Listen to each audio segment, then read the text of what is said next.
se lo lavamos, las notas bien, ella trabaja su la parte. Es mejor eso, sí. Listo, ahora sí vamos a empezar entonces con la terapia multifamiliar. Bueno, el día de hoy el tema que nos convoca es la salud mental y la positividad tóxica. ¿Cuántos de ustedes han oído sobre la importancia de la salud mental? Generalmente nosotros no nos damos cuenta de la importancia de este tema cuando ya nos vemos hasta un punto en que necesitamos consultar al psicólogo, ¿cierto? ¿Quiénes de ustedes en algún momento de su vida sintieron que era importante la salud mental? Cuando eran pequeños, en la adolescencia, con su familia, ¿en qué momento ustedes se dieron cuenta que era importante la salud mental? Yo cuando me separé. Cuando te separaste, sí. A los 14. ¿Y pasó algún evento, algún evento significativo para que tú empezaras a priorizar la salud mental? Exactamente. Resulta que nosotros generalmente tendemos a priorizar nuestra salud mental cuando nosotros presentamos dolores complejos, cuando tenemos vivencias complejas, cuando algún familiar de pronto fallece, cuando vivimos una separación, cuando nosotros sentimos dolor y conflicto psíquico, ahí es cuando nos preguntamos por nosotros mismos. Pero resulta que en nuestra cotidianidad nosotros no nos damos cuenta de la importancia de la salud mental. ¿Algunos de ustedes de pronto en algún momento de su vida les enseñaron por qué era importante manejar las emociones? ¿O por qué era importante gestionarlas? ¿Por qué era importante? Ahora el psicólogo y que le enseña a uno, antes no, o sea, que ya hacer desde kinder. Exactamente. Nosotros nos damos cuenta de que necesitamos gestionar nuestras emociones cuando ya tenemos las emociones acumuladas, cuando nos damos cuenta de que no las tramitamos adecuadamente. Resulta que esto suele suceder en las dinámicas familiares, en los contextos sociales y laborales. En todos los ámbitos se ve implicada la salud mental, porque es todo lo que tiene que ver con mi estado psíquico interno, todo lo que tiene que ver con mi estado de autoconocimiento. Y como yo generalmente no estoy acostumbrada a tratar estos temas, porque no me lo enseñaron, porque en cualquier momento de mi vida, de pronto tuve una crisis, pero no la supieron abordar, entonces nosotros no nos preguntamos por este tipo de temas. ¿Por qué les traigo a colación la salud mental?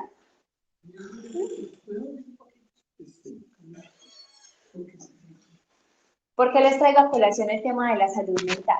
Resulta que cuando nosotros nos sentimos mal emocionalmente es cuando nosotros empezamos a priorizarla. Es decir, esta es la oportunidad para que ustedes se den cuenta de la importancia que tiene tramitar no solamente mis emociones, sino también abordar las emociones en la dinámica familiar.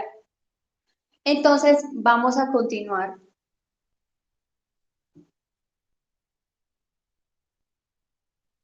Evidenciando el tema de la salud mental desde la perspectiva de la positividad tóxica, ¿sí? ¿A qué les suena este concepto?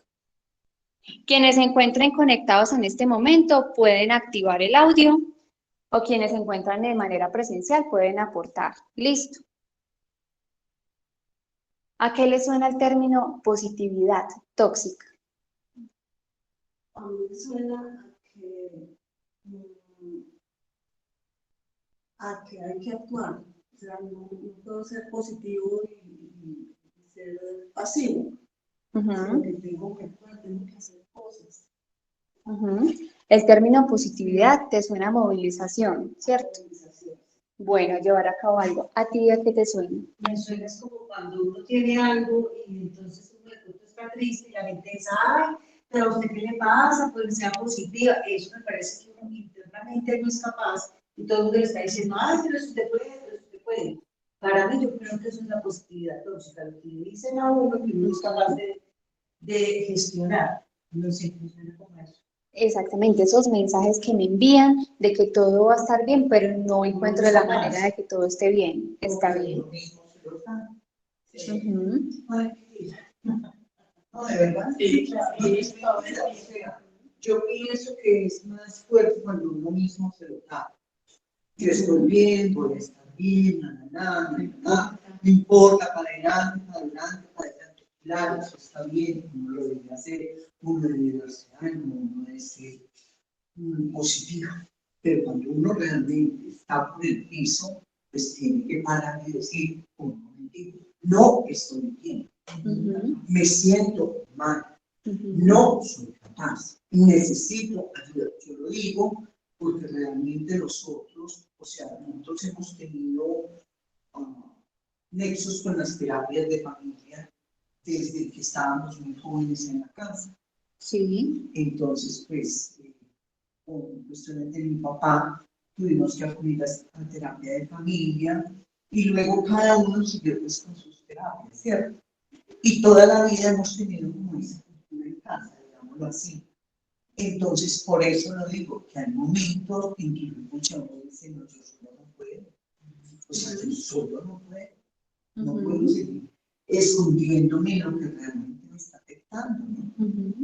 Entonces, yo lo digo así, porque lo he vivido y me ha pasado. Lo veo, no sé si sea así. Me parece bien que ustedes tengan este tipo de preconceptos, porque es que a partir de las experiencias es que uno se da cuenta cómo se moviliza ese tipo de positividad y en qué momento se vuelve tóxica. Sí, lo que ustedes mencionan tiene mucho que ver con el tema. Resulta que nosotros tendemos a generar una serie de... Sí, tranquila. Bienvenido. Resulta que nosotros tenemos la tendencia a generar ciertos tipos de comentarios cuando nos encontramos ante una situación incómoda, generalmente del otro. Cuando nos encontramos con un amigo, con nuestra pareja, con mi hijo, y esa persona se encuentra en inestabilidad emocional, se encuentra triste, se encuentra aburrido porque de pronto se presentó una situación en el colegio o en el ámbito laboral y veo que la persona no se encuentra estable anímicamente. Generalmente ese tipo de situaciones a nosotros nos genera incomodidad.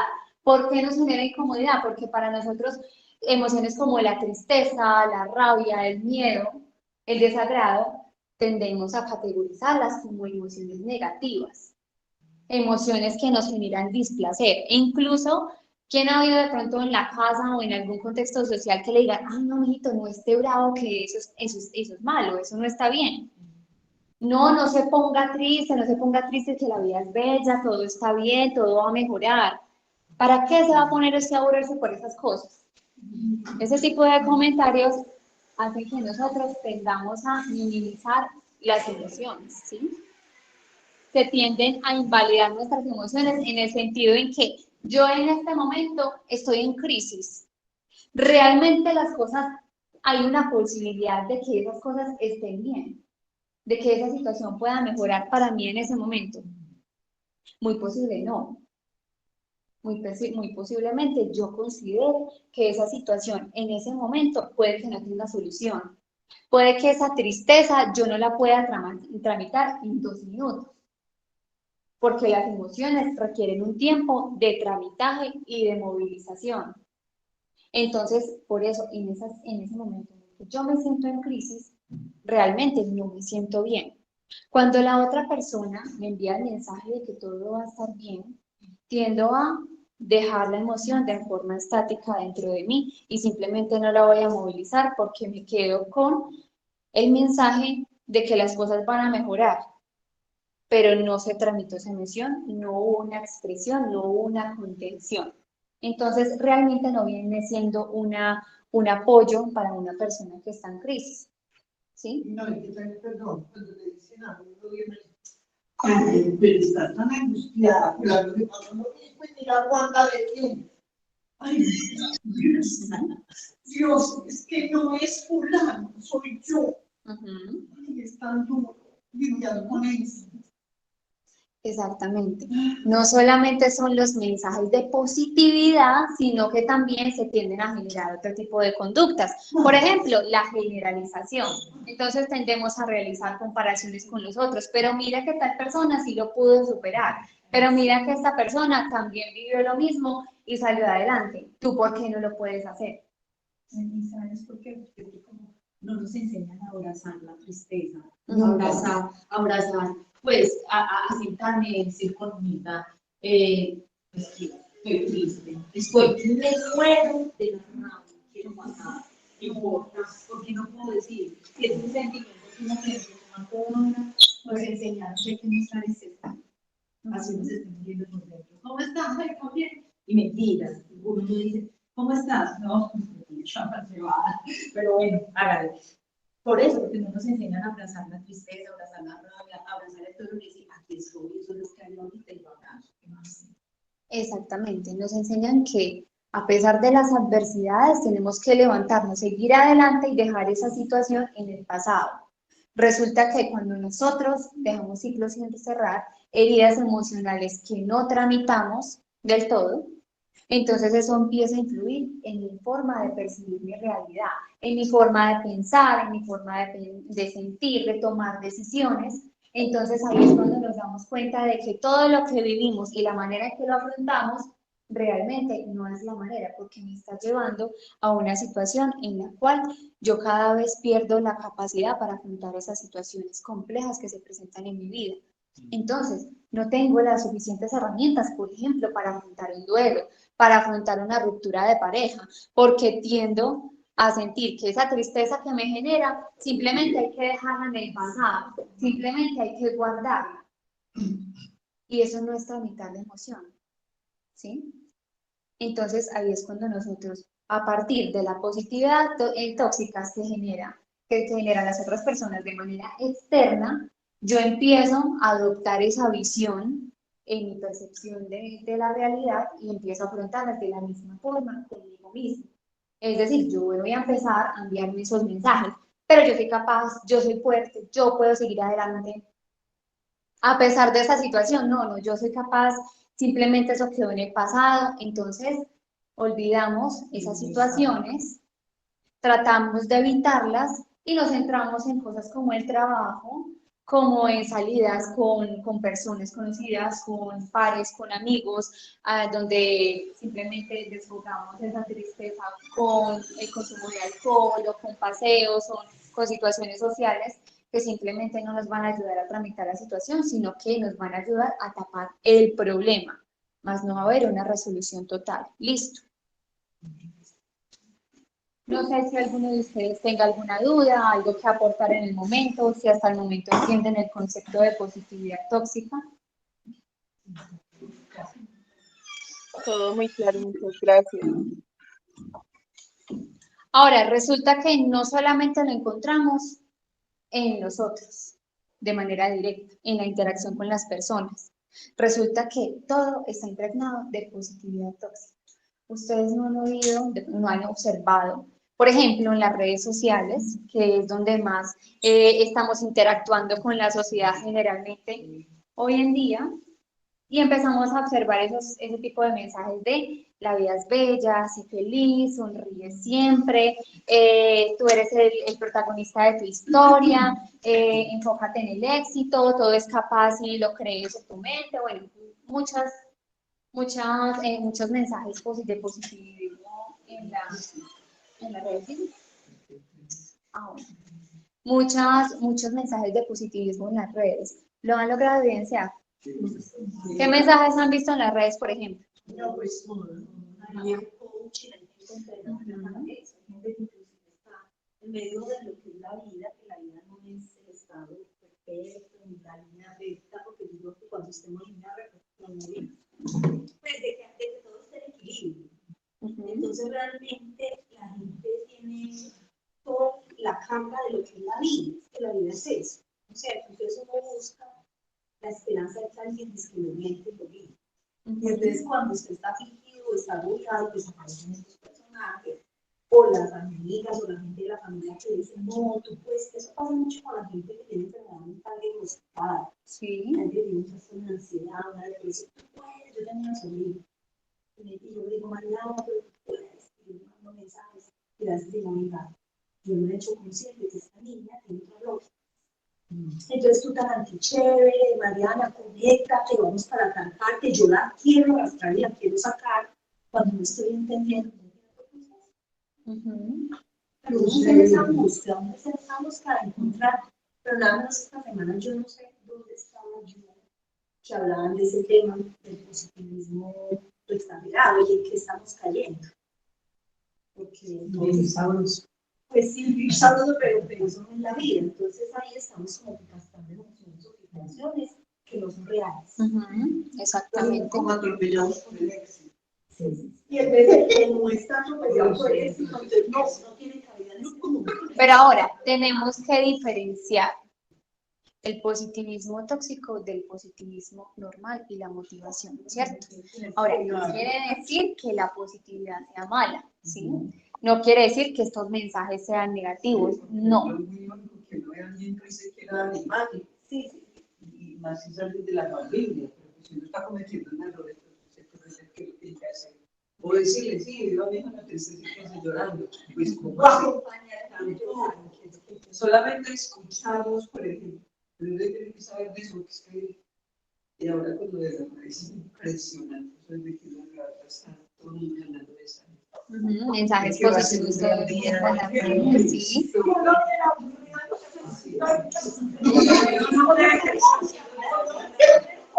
Vamos a ver la palabra, por favor. Entonces, ¿cómo podría identificar yo? A veces tengo unas cargas emocionales altísimas. Una carga aquí que de verdad es terrible. Pero entonces ante los demás, hola, dije, súper bien, estoy bien, o sea, siempre sonrío, porque es que es mi amiga o el vecino, bueno, nadie, o sea, no saben qué me está pasando en realidad, y además, pues, porque en realidad sí experimento eso, darles una sonrisa, porque para nada, pues, las cosas que me han pasado hace unos minutos interfieren en que yo vaya a tener una mala cara con los demás. No, eso lo conozco bien, pero en realidad por dentro sí. Terrible. Aparte, pues, de que si nosotros nos encontramos, hola, ¿cómo estás? Sí. ¿Qué le voy a decir? No, pues, muy bien, muchas gracias. No, estoy súper mal. O sea, entonces, ¿eso cómo se manejaría en ese caso? Porque la verdad no me parece como coherente experimentar, exteriorizar eso que yo estoy sintiendo negativo.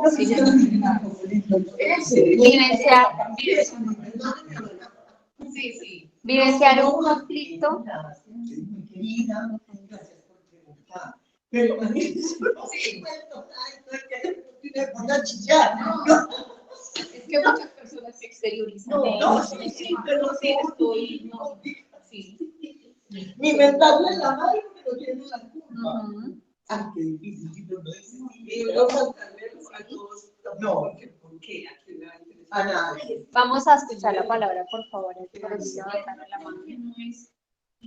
entregar sus mensajes, sino es entender el proceso del otro.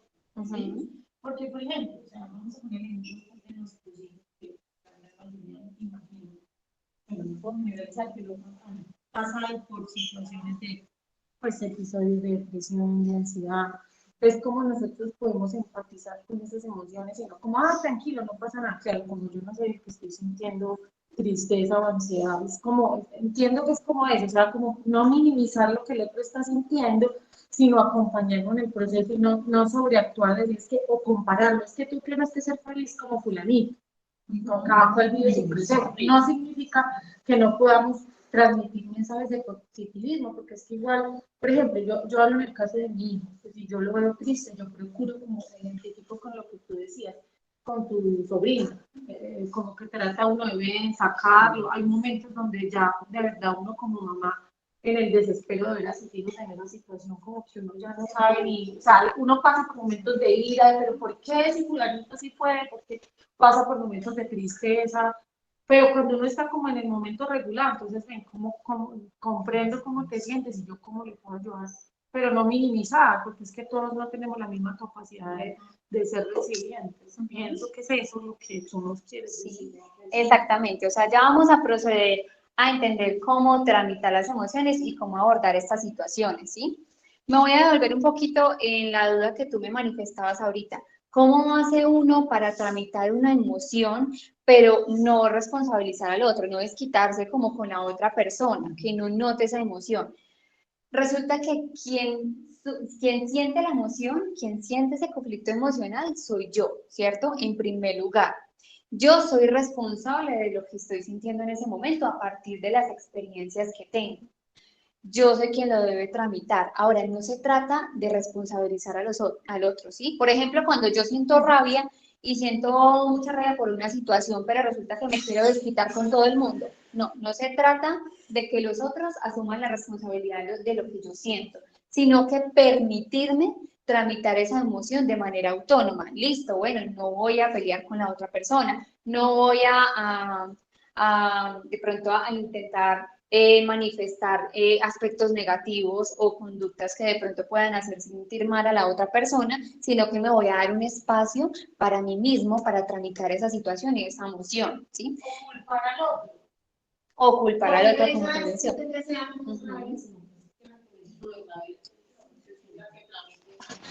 Exactamente, se trata de permitirte tramitar esa emoción.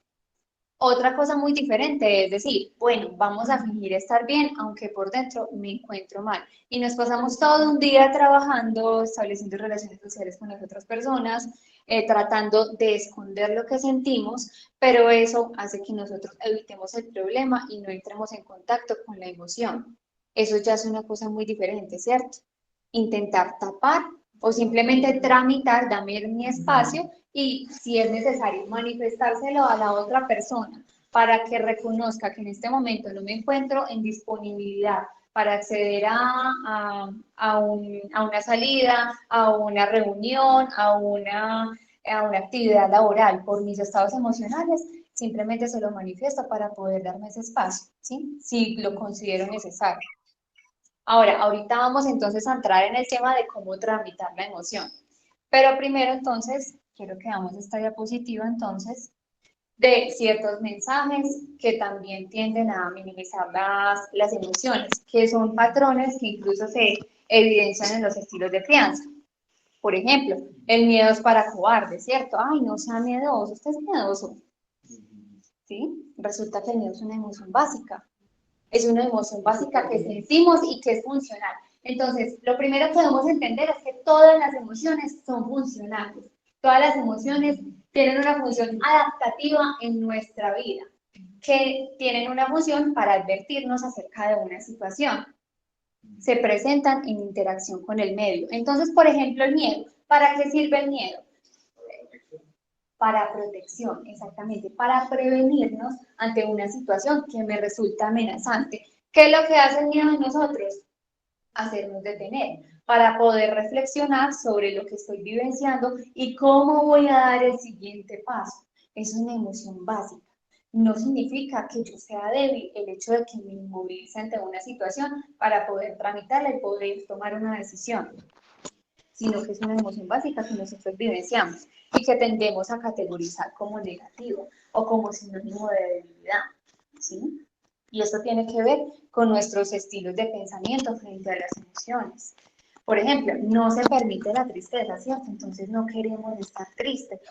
Todo el tiempo queremos mostrar una sonrisa, queremos interactuar con nosotros de manera demasiado positiva, pero en el momento en que yo vivencio la tristeza por alguna situación, no me permito sentirla porque tal vez no quiero dedicar mi vida a la tristeza, quiero disfrutar la vida hasta el último segundo, quiero que la vida sea positiva. Entonces, esos mensajes hacen que nosotros mismos minimicemos nuestras emociones. Por ejemplo, la ansiedad es una debilidad. La tiene también, y esa es otra frase que se suele utilizar frente a la ansiedad, en donde asocian este tipo de patologías como una debilidad, porque la base de la ansiedad es el miedo, ¿sí? Y tiende a inmovilizarnos. ¿Ustedes creen que la ansiedad es una debilidad? No, no. Es una condición que se desarrolla en nosotros a partir del temor a algo futuro, ¿cierto? Es una condición que es producto de nuestras experiencias, más es natural. Y también creemos que si estamos ante los otros, no podemos llorar porque qué pena. Que si estamos frente a los otros, la idea es que nadie lo note, porque no me gusta que me vean así. Entonces, de esta es otra forma de minimizar nuestras emociones y nuestros conflictos psíquicos, porque es que tendemos a pensar que el otro me va a juzgar cuando yo lloro, o va a estar preguntándome todo el tiempo, ¿qué le pasa? Entonces tendemos a esconder nuestras emociones por el entorno social. Fíjense todos los motivos por los cuales nosotros nos minimizamos a nosotros mismos. Ajá. La sociedad de cierta manera dado ese parámetro, digamos, vivido. Sí. Entonces, uno cuando niño, eso le decían, ay, los hombres no lloran, por ejemplo. ¿Sí? O parece, por ejemplo, en el caso de los hombres, parece una nena llorando. Entonces, uno entiende que el tener ese sentimiento de tristeza está mal. Está mal. Y generalmente estos mensajes, ¿en qué momento de nuestra vida llegan?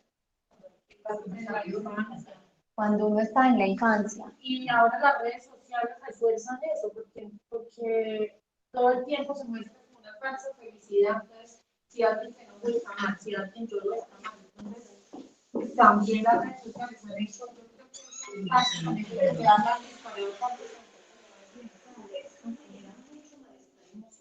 El doble, yo creo que lo es hacer, porque es lo que estoy sintiendo más lo que tengo que aprender. Sí. Digamos, a mí me pasó 8 días, yo llamé a clase en confa y me dijeron, ¿por qué es total? Y yo rompí en llanto porque yo venía recargada. Y no es gente muy conocida mía, o sea, estamos haciendo un curso y se acercaron y abrazaron de nada cerrada. Ellos en ese gesto de solidaridad, de compasión, y yo los veía así.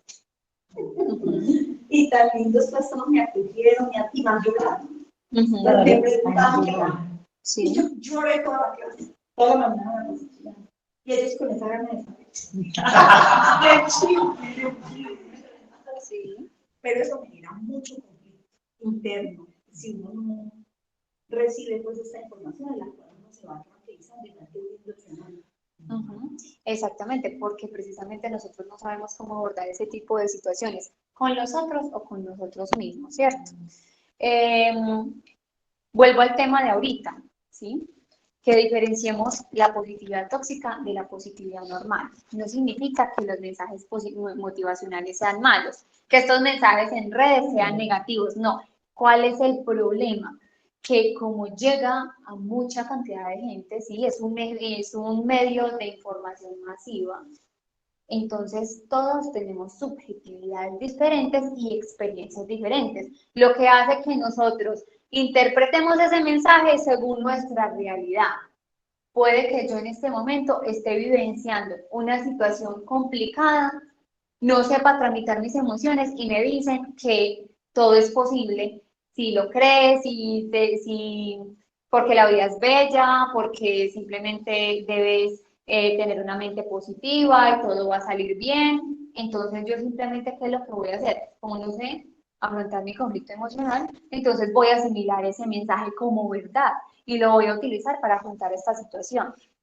Ahora, la persona que de pronto sí haya tenido mayor experiencia tramitando una situación compleja en su vida, o muy posiblemente esté en un estado ya de empoderamiento, intentando levantarse de esa situación. En ese momento, ese mensaje no vendría siendo negativo, ¿cierto?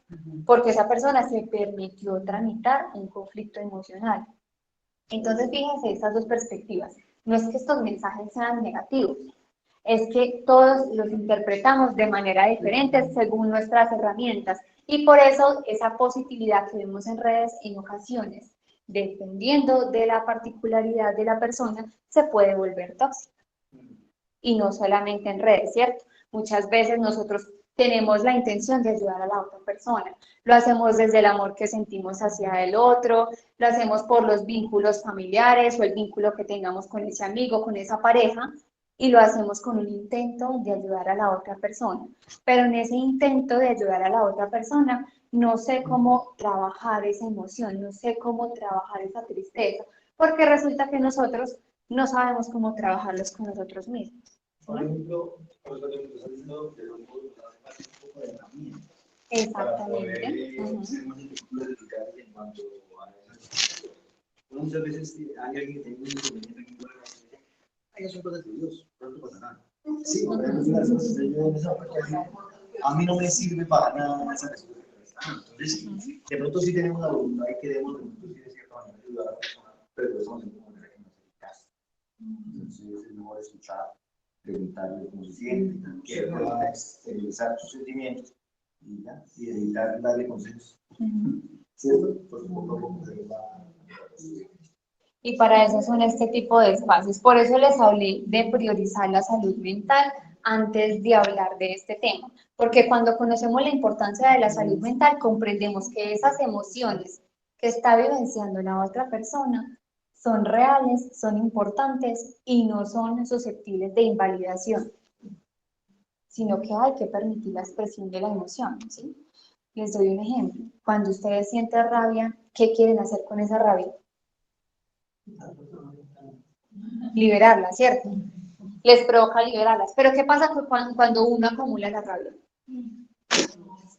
Explota en cualquier momento, porque resulta que todo lo que tenemos dentro de nosotros, todo lo que sentimos, todo lo llamado emoción, tiene una vía de salida.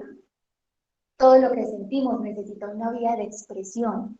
Las palabras, los pensamientos, lo que sentimos tiene una vía de expresión. Cuando no permitimos esa vía de expresión, esas emociones cogen fuerza. Y ahí es cuando empezamos a tramitarlas de la manera que no es. Porque en cualquier momento esa emoción nos va a tocar la puerta y nos va a avisar que en cualquier momento puede salir. Puede que no sea en ese momento, puede que sea en otra situación en el futuro.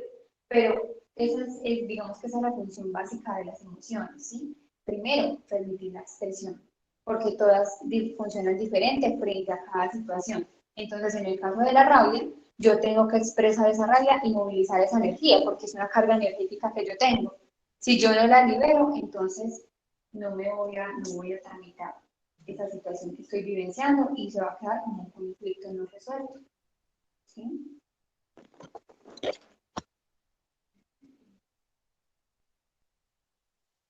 Bueno, por acá me están informando que solo se ve la primera diapositiva. Vamos a intentar.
Listo. Quienes están conectados ya pueden evidenciar las otras diapositivas. Sí, ¿Me señora. confirman, por favor? Listo. Esta es la segunda diapositiva en donde les estaba hablando pues de los mensajes de positividad tóxica que le pueden encontrar. Estos son unos ejemplos, pero igual hemos hablado de diferentes mensajes de positividad tóxica a lo largo de la sesión.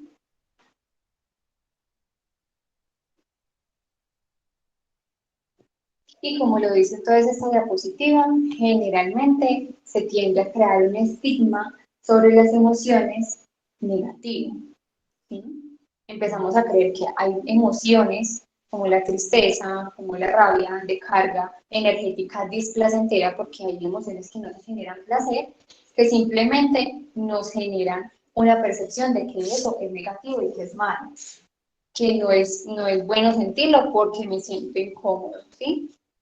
Y finalmente entonces llegamos a la última diapositiva, en donde ser positivo está bien, pero siempre y cuando entiendas que no siempre podemos con todo, ¿cierto? Es decir, tenemos que asimilar esos mensajes de positividad desde un punto posterior a la situación que yo vivencié. Esos mensajes de positividad se utilizan para surgir después de una situación que viví compleja, ¿sí? Cuando ya estoy terminando de tramitar un duelo, cuando ya estoy superando una situación determinada, es necesario enviar mensajes positivos en ocasiones para poder establecer motivación. pero siempre y cuando yo esté vivenciando una situación de carga energética negativa o baja, por ejemplo, la tristeza, la rabia, el miedo, entonces simplemente me voy a permitir la emoción y voy a considerar que es importante primero priorizar mi salud mental, ¿sí? Y segundo, que debo permitirme un proceso frente a cada situación que vivo. No puedo obtener resultados sin vivenciar un proceso. Listo. Ahora ustedes me comentaban, bueno, ¿cómo tramito una situación propia? ¿Cómo abordo la situación del otro cuando está en crisis? Primero, entonces, ya lo venimos hablando, permitir que esa persona acepte lo que está vivenciando, ¿sí? Permitir un espacio. Ahora, si yo soy quien estoy abordando al otro, brindar un apoyo en el sentido de contención, realizar contención emocional. ¿Cómo se realiza la contención emocional? Primero entonces permitiendo la expresión emocional. Si la persona no se siente bien para hablar en ese momento, simplemente brindar un apoyo, hacer presencia, que esa persona sienta que tiene un apoyo, pero que no es necesario forzarse frente a esa situación. Entonces, por ejemplo, estoy aquí para escucharte, le preguntan si necesita algo en ese momento, porque muchas veces no podemos adivinar qué es lo que necesita esa persona. Queremos intentar adivinar cómo salvarlo, cómo hacer que se contente, pero resulta que nosotros no sabemos qué es lo que necesita esa persona en ese momento. Entonces, brindar posibilidades de apoyo. ¿Qué necesitas? ¿Necesitas un vaso de agua? ¿Necesitas hablar? ¿Quieres que te acompañe? Estoy aquí para ti. Son palabras básicas que podemos utilizar en vez de los mensajes de positividad para permitir a esa persona la expresión. Si desea hablar, lo realizará. Si necesita un espacio para estar solo, simplemente lo tendrá, pero sabe que no está totalmente solo. Que en el momento que lo requiera, cuenta con un apoyo y con una contención frente a esa situación. ¿Sí? Y validar las emociones. Está bien que la persona sienta tristeza, está bien que nosotros sintamos tristeza, está bien que una persona se enoje porque son emociones básicas y todas las emociones son positivas porque son adaptativas. ¿Sí? ¿Tienen alguna duda, pregunta hasta el momento? ¿Todo claro? Sí. Uh-huh. Bueno, cuéntenme en esos minuticos que nos quedan, ¿qué les pareció el tema? Digamos que por qué es importante hablar de estos temas en las dinámicas familiares, en las terapias multifamiliares que ustedes como familias tienden a realizar todo ese proceso de contención con sus familiares que se encuentran aquí en el programa y digamos que en cualquier momento se ven enfrentados a una situación compleja y en muchas ocasiones no sabemos cómo abordar, ¿cierto?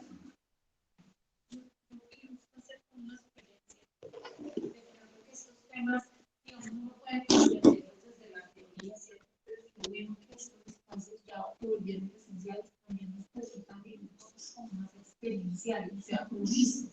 Yo comprendo que tengo que contener al otro, pero pues como estos espacios son para poder dar soporte a nuestros hijos, a nuestros familiares que tengamos en este proceso. Es como que chévere sería, bueno, hagamos un ejercicio, como puedo yo contener un momento de crisis de mí. Sí, es como esa sugerencia Como si sea más de vivencia, más práctica. Sí. más de vivencia de práctica que teoría.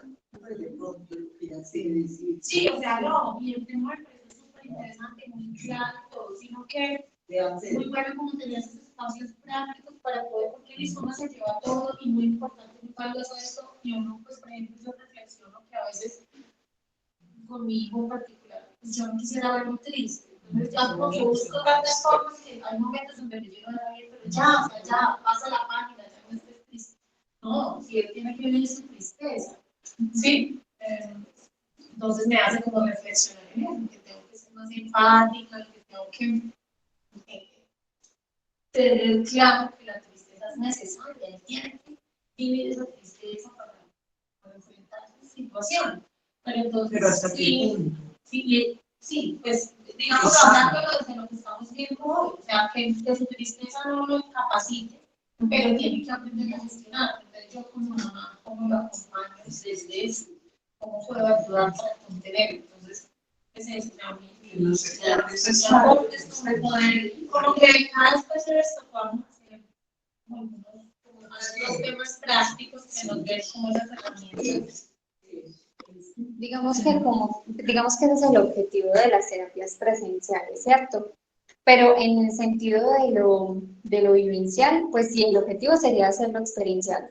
Y se puede tener como la posibilidad, digamos que por tiempo, no nos da el tiempo como para hacer un ejercicio experiencial, pero sin embargo también deben tener en cuenta que se realiza de manera presencial, experiencial de ustedes, pero también hay familias que se encuentran conectadas. Entonces, si realizamos toda la terapia familiar completa en lo vivencial, muy posiblemente ellos no sepan cómo se está tramitando ese tema o esa situación actual. Digamos que en el momento las herramientas pues no nos brindarían como esa posibilidad. Podemos hacer algo más experiencial en el sentido del diálogo, ¿cierto? Que es más como lo que tú Sí, me estás hablando. No, yo no estoy hablando como de, vamos a hacer aquí juegos de roles y eso no, sino como tips que nos sirvan, como llevar esto a la práctica, en el día a día, cuando mi hija está repitiendo una cosa, Se podría hacer como estudio Sí, de caso. eso sí se puede realizar. Sí, podemos hablar de un caso específico. Ujú. Sí, se puede tener en cuenta entonces para una próxima terapia multifamiliar. Ustedes mandan el estudio de caso, nosotros lo leemos y cuando llegamos a la terapia lo podemos socializar. O sea, ¿qué manejo de pensarías a esta situación? yo también, ¿verdad? Porque pues, yo volví, pero voy a seguir estando y volví. Entonces, qué bueno que, o sea, y así, no estoy, no quiero ser, pues, o sea, no quiero que se malinterprete mi observación, ¿ok? Si hay terapias donde uno puede tener cosas pautas desde la situación, porque todos estamos aquí, pues, por una situación Determinada. ¿cierto?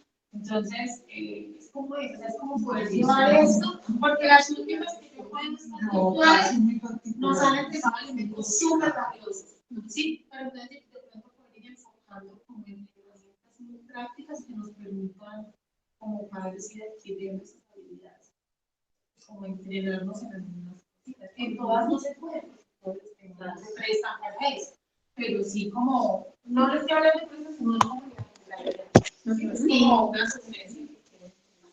Quizás también porque eso motiva a venir, porque de verdad yo lo digo, estoy aquí, yo digo, es que estaría en mi casa, en mi cama, escuchando la del celular. De verdad. O sea, estoy desde las 6:30, salí para el consultorio, llego a mi casa, tengo que imprimirle ya un trabajo a mi hijo. Y no le veo la diferencia en quedarme en mi casa haciendo la virtual. Y como el tiempo era obligatorio. entonces, eso sí debería como motivar, ¿me entiendes? Es que no es fácil, o sea, ir del trabajo, venir, y yo ahorita aquí estoy re cansada, ¿sabes? Y decía, me debí salir más con de hecho para mi casa y conectarme, estar en pijama. ¿Me entiendes? Sí, entonces, bueno, ¿cuál es la motivación también y la diferencia de que vengamos presencial? ¿Me entiendes? Eso es ahora eso, y lo debemos hacer, pero también, porque también sabes que ya está muy grande, lo estoy haciendo desde esto. Claro, está bien. Digamos que hay temáticas que es necesario conocer de forma conceptual, pero también existen herramientas que nos sirven para ponerlas en práctica. ¿Listo? Digamos que hay determinados temas que también se trabajan en las terapias familiares, como manejo de la condición emocional, intervención en crisis, donde sería algo como más digamos que el tema que nos colocaba hoy de la positividad tóxica habría que conocer un poco de manera conceptual para ustedes comprender de qué se trata, ¿sí? Porque generalmente eso se utiliza mucho en las familias y en las dinámicas que tenemos con nuestros esposos, con nuestros hijos, con nuestros hermanos. Entonces, por eso es importante conocerlo de manera conceptual. Y obviamente, por los problemas técnicos, no les dio tiempo como para brindar el tema de tanto con herramientas de forma más amplia. Pero sin embargo, obviamente hay muchos temas que se manejan de manera presencial, en donde ustedes pueden adquirir herramientas de manera práctica y puedan puedan interactuar también sobre todo mostrar, porque digamos que la virtualidad tiene el enfoque de que llega la información, pero estos espacios que permiten tener interacción, escuchar a otras personas, permite mayor interacción. Entonces, por ejemplo, incluso en el desarrollo de esa terapia se evidenció que entre ustedes mismos se contestaban, se respondían, trataban, interactuaban entre ustedes. Entonces, digamos que eso es lo valioso de lo presencial, porque no es lo mismo yo escuchar un tema en mi casa de forma individual a estar de manera presencial, movilizándome con otras perspectivas y fomentando esa capacidad empatía, porque generalmente cuando sucede ese tipo de situaciones, yo siento que otras personas puede que no pasen por una situación muy similar porque la mía es bastante fuerte y no sé qué hacer en este caso. Resulta que aquí nos damos cuenta de que otras familias se encuentran en esas situaciones similares y me permiten resignificar mis experiencias. Listo. Sí. Entonces, también digamos que esa es otra ventaja de la presencial, independientemente obviamente de lo que se realice, esa es una, digamos, es una cualidad positiva que tienen estas terapias. Sí, las presenciales, por ejemplo, a mí la anterior me pasó un poco lo contrario. Siempre estuve presencial y yo tengo la pandemia y pasamos a virtual. Y a mí me pasó lo contrario, porque presencial, no solo son las charlas teóricas, sino que se ven muchas cosas. Con las charlas con Ángela son diferentes, las charlas con John Orlando, que son totalmente donde las transpersonalización, pero son unas cosas brutales y quedó estando acá en la tía. Cuando me pasó, no sé qué pasó virtual, me pasó que yo empecé a perder el interés. Y como que yo me conectaba, porque se estaba conectando, pero tenía que ir haciendo la comida, tenía que ir haciendo como otras cosas. Y generalmente no siempre se Y el cambio acá es el espacio que me había mirado el celular que mi hijo necesitaba muy estando acá, pero porque pues para mí, en mi personal, estar acá es mucho mejor que estar virtual, pero por lo que yo ya lo viví presencial. Es el grupo de todos adultos y adolescentes, ¿no? O sea, está mezclado. El grupo de participantes. generalmente son las familias, ¿sí? Se envían a los dos grupos de familias, de adolescentes y familias, familias de adultos, pero generalmente son las familias. Y digamos que la invitación es a que continúen asistiendo más familias, porque digamos que de todos los usuarios que hay en el dispositivo, estos temas son muy importantes para poder abordar los estados emocionales de las otras personas. Vamos, por ejemplo, a evidenciar entonces, por ejemplo, las preguntas que nos realizan en el chat. ¿Qué hacer en medio de ese espacio que nos da temor de que suceda algo a causa de un estado de ánimo? ¿Sí? ¿Qué hacer cuando la otra persona está en crisis y yo no sé cómo abordarla? Y tengo temor a que algo pase. Primero, entonces, ¿sí? Hacerle sentir a lo que estás ahí, que van a necesitar cosas para proporcionar. Nadie quiere hablar, pues como saben, ustedes saben, evitar la crisis. Exactamente. Independientemente. Yo digo una charla sobre eso, que es espectacular, de cómo actuar en los momentos de crisis y uno no percibe que parte de esa crisis, sino estar uno de apoyo, más no involucrado en toda esa charla de crisis con la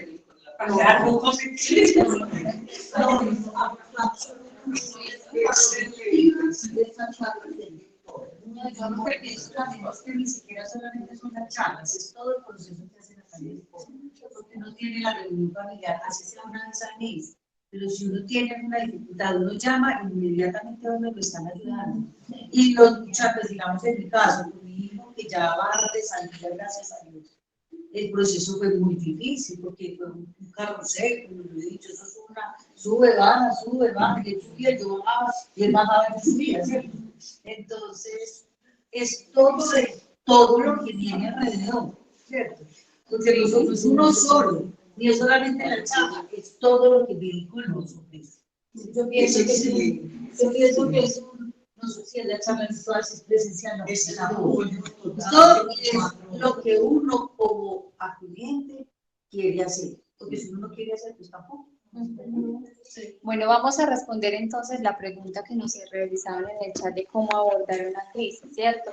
Entonces, las pautas que les venía brindando ahorita hace un momento. Primero, si la otra persona está en un estado emocional desbordante, primero es permitirle la emoción, ¿sí?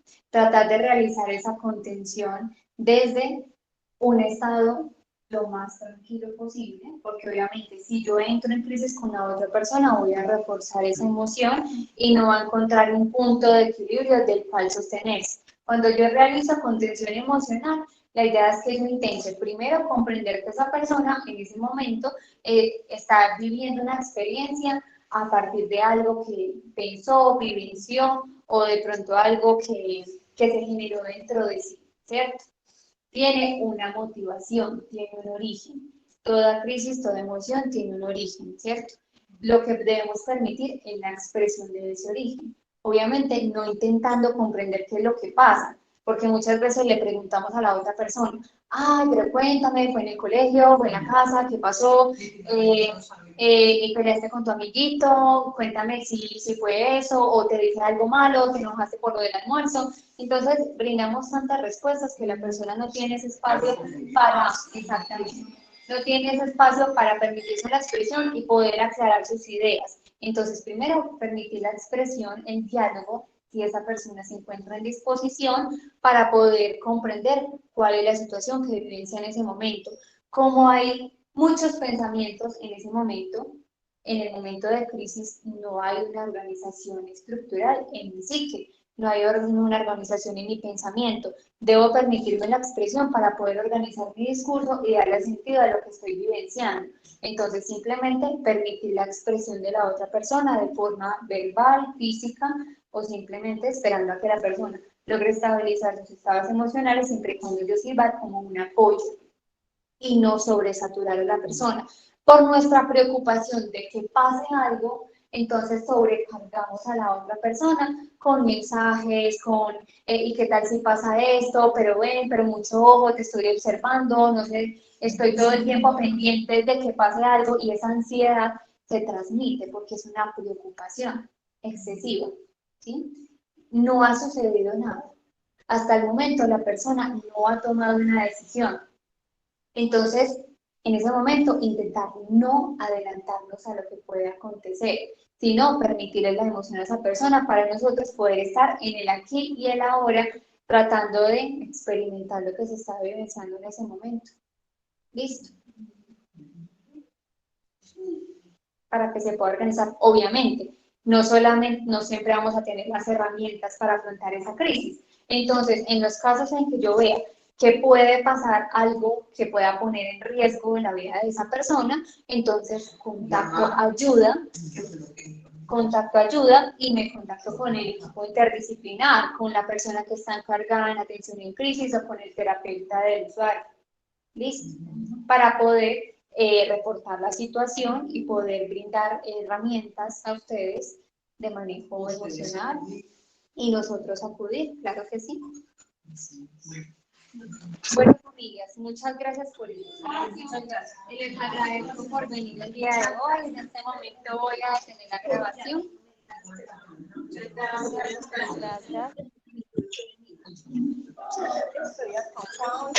Mira, yo estoy acá, yo le doy al link y le doy aquí con este punto.